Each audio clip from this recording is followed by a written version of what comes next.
Playing on a Budget is brought to you by CoolStuffInc.com, the best Magic the Gathering singles and sealed retailer on the internet, GatheringMagic.com, your #1 source for Magic the Gathering news and content, and RogueDeckBuilder.com, my personal channel filled with innovative and entertaining Magic the Gathering rogue brews. Hi there, it's Kevin with GatheringMagic.com. We're at this week's episode of Playing on a Budget. So if you're looking at your screen and said, well, Kevin, you've done this more than a few times, you're right. So let me just explain kind of the goals and the premise for playing on a budget before we go over the deck tech. We've had a lot of people in the comment section say, this isn't a budget deck, it's $200, or this card isn't budget, it's $35.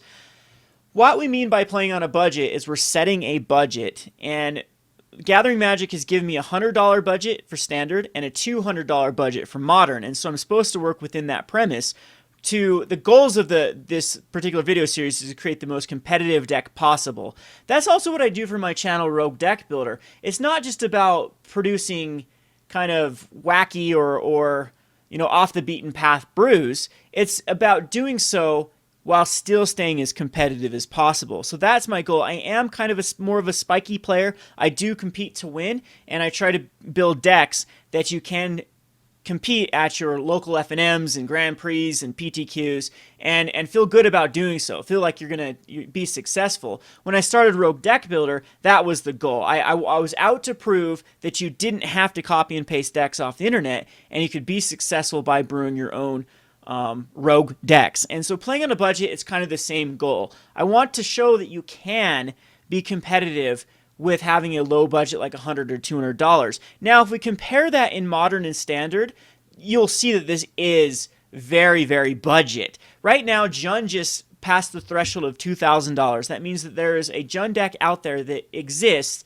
If you were to build it piece by piece, it would cost you over $2,000 to build.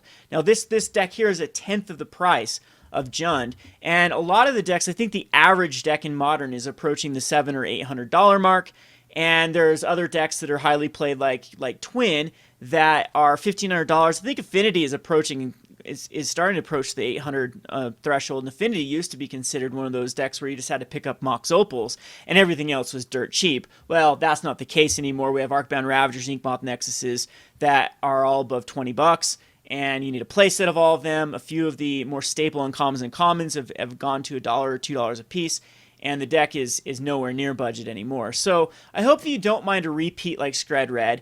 The exciting news is this deck has changed quite a bit. Now, I have a guy that I consider a part of the team for Rogue Deck Builder, and this is kind of his go-to deck. He has probably been the most influential. His name is Morten. He's my Danish contact for Rogue Deck Builder, and he has messed around with many pieces for Skred Red. The majority of this deck has stayed the same. It's called Skred Red because you're using a card called Skred, which deals damage equal to target creature with a number of snow permanents you control. So it's one of the most efficient red spells for getting rid of Goyfs or anything that's above the Lightning Bolt range. So we are using Lightning Bolt, which is still the most played card in Modern. It's just a phenomenal card. And so we're getting best of the both worlds for red. We have a Bolt and another one mana spell that can basically get rid of anything in the format. Skred originally was designed around Boros Reckoner, so you could Skred Boros Reckoner as kind of your win condition. Boros Reckoner states whenever it's dealt damage, you can deal that much damage to target creature or player. So people were using a late game Skred for like 9, and if they got any other burn-in, then that easily could be lethal. But after tons and tons of testing, I am not a fan of Boros Reckoner. It dies to Abrupt Decay, it dies to Path to Exile, it sometimes even it dies to a Lightning Bolt, and doing 3 damage to your opponent is not what you want to be doing at that point. You need something to stabilize, and I've just completely cut it. Now, it's also what makes this deck even more budget than in the past is we've cut some of the more expensive cards as far as Thundermaw Hellkite and Batterskull Wormcoil Engine. They used to be kind of staples in this deck, but now with the printing of Kolaghan's Command, Batterskull is basically unplayable. It's too much of an investment just to get killed by a Kolaghan's Command and also a card out of your hand. So I've cut it, and what makes this really exciting is we just did get a budget card out of Origins that is a phenomenal power. It's a powerhouse in this deck which is Pia and Kiran Nalaar. So anyway, before I go over the complete deck tech again, let me just show you the budget I set was a little over 200 this time. It's going to be 214. There are some other commons and uncommons I didn't add to this list, but the majority of this deck is going to be through the Blood Moons. The Blood Moons are going to cost almost $110 for the 3 of them, but you can see everything else in this deck is pretty budget. However, I do offer some sort of warning. This deck is built around Blood Moon. That's one of the whole reasons why you play Skred Red, is you can shut so many decks down just by slamming down a turn 3 Blood Moon, and if you were to cut it, it does lose a ton of its value. So we do need the Blood Moons. They are the one just glaring expensive thing in this deck, but if you compare it to so many things in the modern metagame, even a $36 card having to buy 3 of them is not the worst thing in the world. It's I don't know exactly the future of playing on a budget. Like, it's getting incredibly tough to brew new decks, and so that's why I hope you don't mind me revisiting some of these older decks, because it's especially in modern, to stay as competitive as possible. It almost feels like I'm starting to scrape the barrel for ideas. And Standard, it's even worse right now, because it's very hard to compete in Standard without running playsets of fetch lands. It's just the premier way to fix your mana base right now in Standard, and a playset of fetch lands will already be over our $100 budget. And so anyway, I think that I've done a lot of the monocolor decks. We'll try to revisit Standard. I know there's a ton of black-green kind of Zulport Cutthroat type builds that have been doing quite well. There's also a mono white deck if you cut out the Gideons. I don't know if it operates without the Gideons, but it could be built on a budget. So we'll visit those in the future. But I thought that since we're having, me and Morton are having so much success with this deck, that I'd give it another go on playing on a budget, as I do think that it has changed enough. So let's just get to the deck tech, now that you've heard me ramble forever. So it's called Skred Red once again because it uses Skred.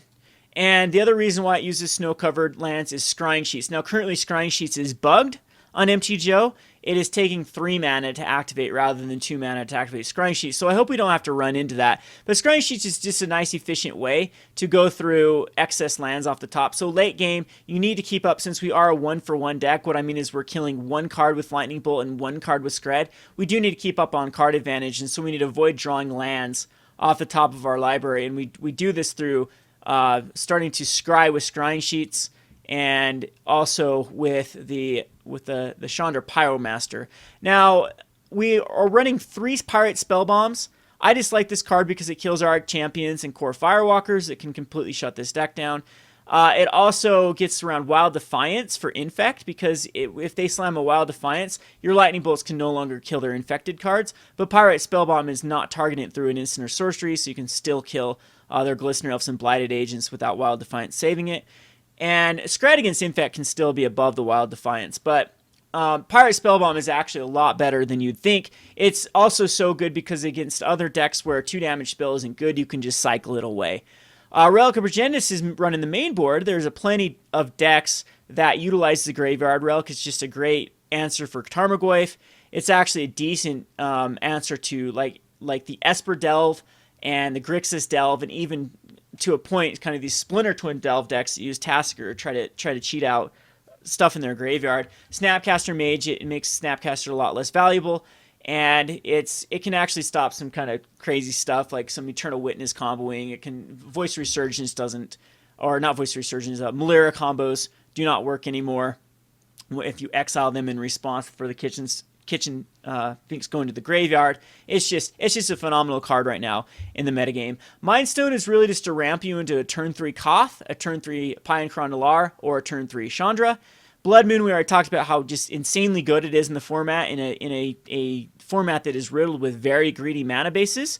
Chandra's Phoenix is just a phenomenal card. I've gone up to a 4 of. It started out as a 1 of, then a 2 of, then a 3 of, and I play a full playset of Chandra's Phoenixes right now, just because you can play the damage route. I remember I was playing against a Zoo deck, and I was bolting everything off and Skredding everything off, and it came to the point where I was running out of removal and had a Phoenix, and I could either keep it back to block the Curd Apes. Like, he assembled 2 Curd Apes, and I had a Chandra's Phoenix, and then I just raced him due to the fact that he had shocked him, fetched and shocked so many times, and I was still at a healthy life total from never shocking, and then Phoenix was actually keeping up the damage and actually was able to race him just with the one Phoenix, and then finding some other damage off the top, like a Koth activation for a 4/4 mountain. So Phoenix is just a very aggressive card when it needs to be aggressive. It's also kind of a card that's a pain for a lot of decks to deal with because it just keeps coming back.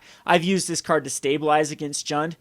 They kill it, and then you just bring it back by dealing a damage to your opponent. You can do so through Chandra, Pyromaster, or Volcanic Fallout. Both of those, Phoenix says if they're dealt damage by a red instant sorcery or a planeswalker, then you can return it from your graveyard to your hand. A bolt to the face can bring back the Chandra's Phoenix, but it just has very good synergy with Volcanic Fallout because the way it stacks is you get the Phoenix back, it kills the Phoenix, and the trigger goes on, and then you can just get it back. So then the other main card of this deck is going to be Koth of the Hammer. There's not a lot of decks that if you can actually get Koth up to 5 and Ultimate Koth, there are very few decks that can actually survive the ult of Koth. That is usually the win condition in this deck, is to try to stall the game until you can stabilize with the Koth, and then it's just 2 turns of activations before you can activate Koth and turn all of your mountains into Prodigal Sorcerers. Then the last card in the deck is the Pia and Kiran Nalaar, and what makes this card so good in the format right now is it gives you 3 different threats for the cost of 1, and then you can sacrifice an artifact to do 2 damage to our creature player. I can't tell you how many times I've used a Mind Stone or a Relic to actually do damage to a specific threat, and it's just a phenomenal card. In the past, we've used Batterskull. In the past, we've used Wormcoil Engine, Thundermaw Hellkite. All of those in a Terminate format, or in a heavy path and heavy Terminate format.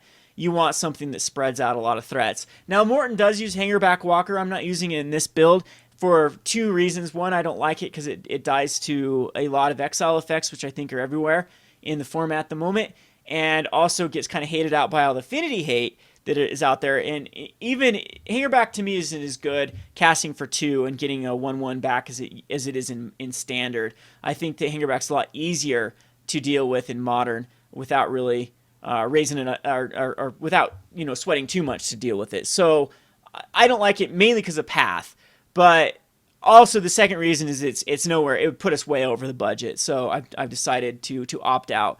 All right, the sideboard is very metagame specific, and I've hated out 3 specific decks, or at least tried to. The first one is Burn, and our particular deck, Dragon's Claw, is kind of a double whammy because we're casting so many red spells. So we're gaining life off our own spells, and we're also gaining life off our opponents casting red spells. Shatterstorm and Shattering Sprees are in here for the affinity matchup. It also takes care of, to a point, Lantern control and some other decks that are using artifacts. I'd rather Pia and Kiran Nalaar just bring in versus decks like Jund that it's just a powerhouse against. One of Boil is in here for any deck that uses Cryptic Command usually. It's also good versus Merfolk. Molten Rain is incredibly good versus the Tron-based decks or anything that is playing a very greedy mana base. I've also brought in Molten Rain, especially for Celestial Colonnades. It can also take care of basic lands. If you hit a Blood Moon, you can still Molten Rain their basic lands if they went in, like a lot of times Jund on game number 2, instead of fetching with a Verdant Catacombs, instead of fetching an Overgrown Tomb, they will go just get a basic forest, and then Molten Rain, you can punish them for that, and then still summon the Blood Moon.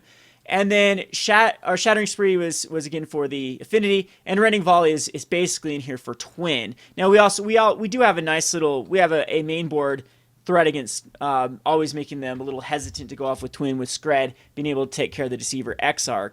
But Rending Volley is an uncounterable way to take care of both Deceiver Exarch and Pestermite when they try a twin combo. So a lot of times twin just ends up siding out the combo versus us because they know we're running Rending Volley. So anyway, that's the deck tech. I know I've been long-winded. Hope I've described this enough. We'll go on to some matchups here with Skred Red and see how it performs in the metagame at the moment. This has been Kevin with GatheringMagic.com. Thanks for watching. Thanks for watching Playing on a Budget. If you haven't already, please subscribe to Gathering Magic and check out our Playing on a Budget playlist, which contains every episode. Thanks again, and hope to see you soon.